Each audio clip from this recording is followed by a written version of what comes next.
नमस्कार दोस्तों, मैं देसराज सैनी आप सभी का हार्दिक अभिनंदन करता हूं। दोस्तों, आज अपन भारत के इतिहास के बारे में चर्चा करेंगे। भारत का जो इतिहास है दोस्तों, उसके बारे में दोस्तों अपन ने एक वीडियो तो पहले ही देख लिया था, जिसमें दोस्तों अपन ने भारत का जो सामान्य परिचय है, जैसे इतिहास किसे कहते हैं, इतिहास का जनक कौन है, इतिहास में दोस्तों अपन किन किन चीज़ों का अध्ययन करते हैं, इन सभी के बारे में दोस्तों अपन ने अध्ययन कर लिया था। इसके बाद में दोस्तों जो इतिहास है, इसे पढ़ने और पढ़ाने की दृष्टि से दोस्तों इतिहास को अपन 3 भागों में बांट सकते हैं। नंबर 1 प्राचीन इतिहास, नंबर 2 मध्यकालीन इतिहास और नंबर 3 आधुनिक इतिहास। दोस्तों, आज मैं आपके समक्ष मध्यकालीन इतिहास से दोस्तों शुरुआत करता हूँ।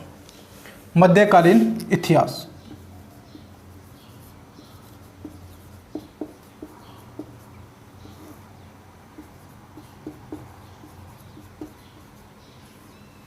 कौन सा इतिहास है दोस्तों? मध्यकालीन इतिहास। दोस्तों, ये जो मध्यकालीन जो इतिहास है, इसकी शुरुआत होती है दोस्तों 712 से और ये चलता है दोस्तों 1707 तक। यानी 712 में दोस्तों एक अरब आक्रमणकारी है मोहम्मद बिन कासिम की एंट्री से लेकर के औरंगजेब की दोस्तों मृत्यु होती है 1707 तक का जो दोस्तों इतिहास है, उस इतिहास को दोस्तों अपन किस में शामिलित करते हैं? मध्यकालीन इतिहास में। दोस्तों ये जो मध्यकालीन जो इतिहास है, इसे दोस्तों अपन 2 भागों में बांट सकते हैं। कितने भागों में दोस्तों? 2 भागों में बांट सकते हैं। नंबर 1 दोस्तों दिल्ली सल्तनत। दिल्ली सल्तनत। नंबर 2 मुगल वंश।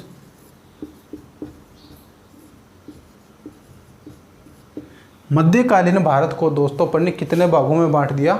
2 भागों। एक दिल्ली सल्तनत, दूसरा मुगल वंश। दोस्तों जो दिल्ली सल्तनत है, इस दिल्ली सल्तनत की शुरुआत होती है दोस्तों 1206 से और ये दिल्ली सल्तनत रहती है दोस्तों 1526 तक।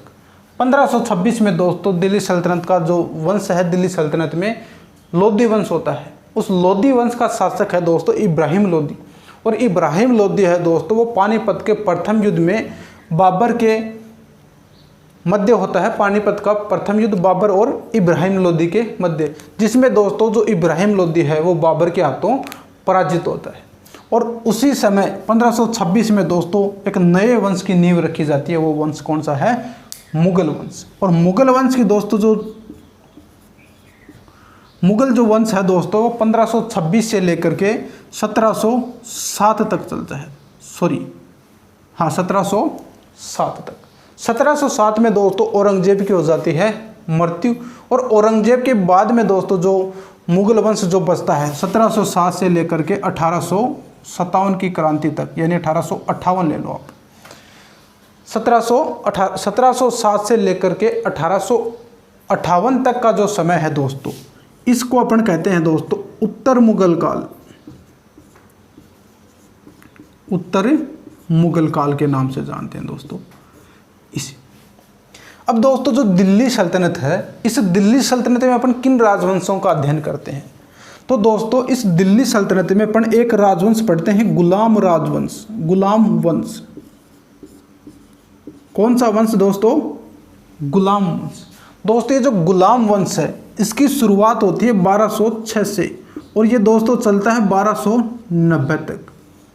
1206 से 1290 ईस्वी तक का दोस्तों जो शासन काल रहता है, वो किस राजवंश का रहता है?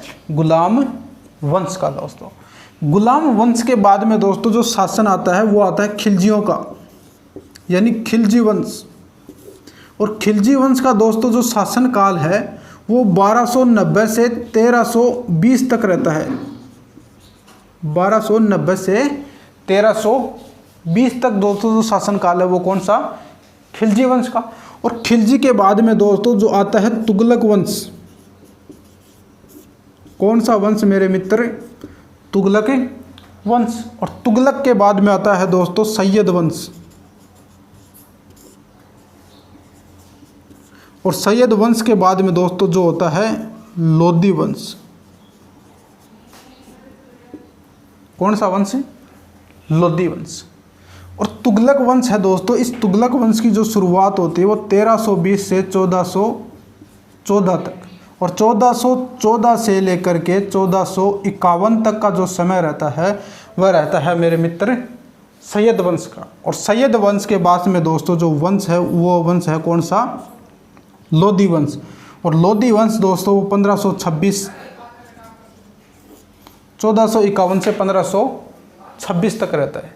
कौन सा वंश दोस्तों, लोधी वंश। और लोधी वंश के बाद में दोस्तों शुरुआत होती है किसकी, मुगल वंश की। किसकी शुरुआत होती है दोस्तों, मुगल वंश की। दोस्तों जो मुगल वंश की जो स्थापना करता है वह है दोस्तों कौन, बादशाह बाबर। कौन, बाबर। और बाबर के बाद में दोस्तों जो इसी का पुत्र है हुमायूं। हुमायूं के बाद में शासक बनता है दोस्तों अकबर। अकबर के बाद में शासक बनता है दोस्तों जहांगीर। और जहांगीर के बाद में शासक बनता है दोस्तों शाहजहां। और शाहजहां के बाद में शासक बनता है दोस्तों औरंगजेब। सबसे पहले दोस्तों नींव रखता है मुगल वंश की कौन, बाबर। बाबर के बाद में बाबर का ही पुत्र दोस्तों शासक बनता है कौन, हुमायूं। हुमायूं के बाद में अकबर। अकबर का पुत्र जहांगीर। जहांगीर का पुत्र शाहजहां। शाहजहां का पुत्र औरंगजेब है दोस्तों। जो बाबर है दोस्तों ये शासन करता है दोस्तों 1526 से 1530 तक, और 1530 से लेकर के दोस्तों 1556 तक। और इसमें से भी दोस्तों 1540 से लेकर 1555 तक दोस्तों जो शासन रहता है वो रहता है किसका, सूरी वंश का शासन रहता है। और 1556 में दोस्तों शासक बनता है अकबर। और अकबर दोस्तों शासन करता है 1605 अकबर के लागी आँच, यानी 1605 में अकबर की क्या हो जाती है दोस्तों, मृत्यु हो जाती है। अकबर के बाद में दोस्तों शासक बनता है जहांगीर। 1605 से 1627 तक शासन रहता है इसका। और 1627 से लेकर के दोस्तों 1627 से लेकर 1657 तक जो शासन रहता है वो रहता है कौन दोस्तों, शाहजहां रहता है। और शाहजहां के बाद में 1657 से लेकर के 1707 तक दोस्तों जो शासक रहता है वह रहता है कौन, औरंगजेब। दोस्तों 1658 में शासक बनता है ये। कब, 1658 में। एक साल का क्या होता है कि मेरे दोस्तों जो औरंगजेब है, शाहजहां के जो पुत्र है दारा शिकोह औरंगजेब, इनके मध्य क्या होता है, उत्तराधिकारी युद्ध होता है। इसके वजह से दोस्तों इसका जो राज्याभिषेक होता है वो कब होता है, 1658 में होता है दोस्तों। ये है दोस्तों अपना दिल्ली सल्तनत और मुगल वंश।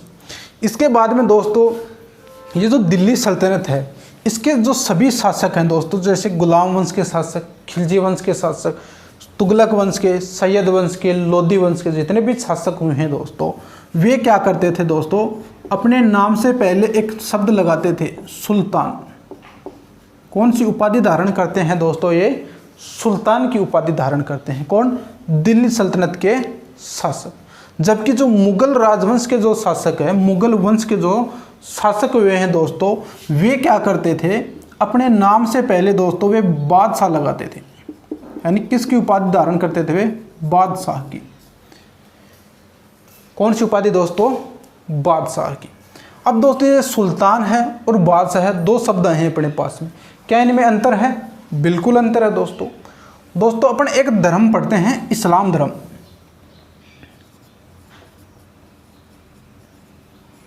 कौन सा धर्म दोस्तों, इस्लाम धर्म। और इस्लाम धर्म जो है दोस्तों इसके जो प्रवर्तक हैं वो कौन है दोस्तों, हजरत मोहम्मद साहब, यानी हजरत मोहम्मद साहब, जो क्या है दोस्तों इस्लाम धर्म के प्रवर्तक माने जाते हैं या संस्थापक माने जाते हैं। हजरत मोहम्मद साहब की दोस्तों जब मृत्यु होती है, और इन हजरत मोहम्मद साहब की मृत्यु के बाद में दोस्तों इनका जो उत्तराधिकारी बनता है वह दोस्तों क्या कहलाते हैं, खलीफा कहलाते हैं वे। अब अपने पास में एक शब्द है क्या, खलीफा। खलीफा क्या है दोस्तों, हजरत मोहम्मद साहब की मृत्यु के बाद में दोस्तों इनके जो उत्तराधिकारी हुए वे क्या कहलाए दोस्तों, खलीफा कहलाए थे। और इन खलीफाओं के अधीन में रहकर के दोस्तों जिन्होंने शासन किया वे तो क्या कहलाए, सुल्तान कहलाए, यानी खलीफाओं के अधीन या इन खलीफाओं के नियंत्रण में रह करके जिन्होंने शासन किया दोस्तों, वो तो क्या कहलाए, सुल्तान कहलाए।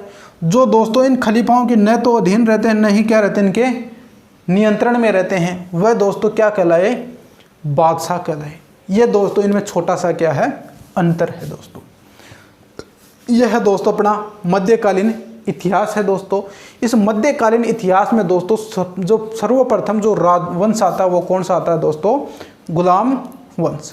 गुलाम के बाद में खिलजी, के बाद में तुगलक, के बाद में सैयद, के बाद में लोदी वंश। और लोदी वंश का शासक है दोस्तों इब्राहिम लोदी को पराजित करके शासक बनता है दोस्तों कौन, बाबर। और बाबर एक नए वंश की नींव रखता है दोस्तों, वो कौन सा है, मुगल वंश। और मुगल वंश का संस्थापक कौन है दोस्तों, बाबर। बाबर के बाद में हुमायूं, हुमायूं के बाद में अकबर, के बाद में जहांगीर, के बाद में शाहजहां, के बाद में औरंगजेब दोस्तों शासक बनता है।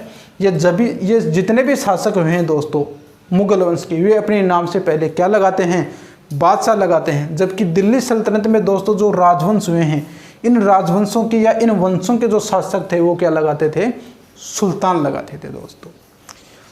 इससे बाद में दोस्तों जो गुलाम वंश है दोस्तों, इस गुलाम वंश की नींव कैसे रखी दोस्तों, इसके बारे में अध्ययन करते हैं अपन। देखो एक बार इसको मिटाता हूं दोस्तों मैं।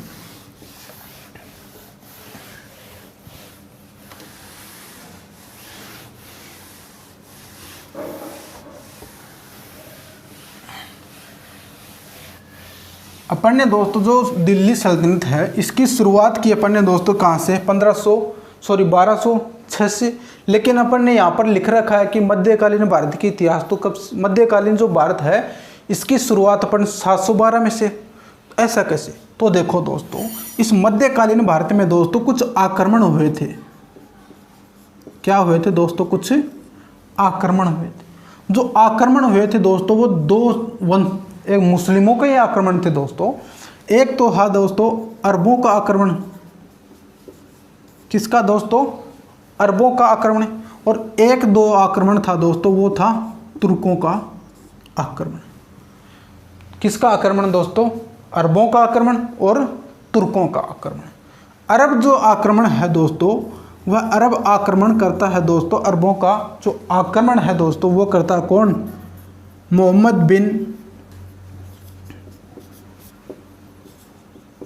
बिन कासिम।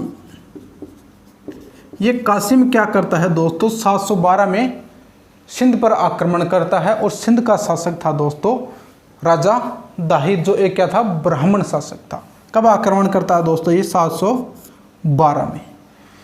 और सिंध का जो शासक राजा दाहिर था उसे पराजित करके दोस्तों सिंध पर क्या कर लेता है, अधिकार कर लेता है दोस्तों।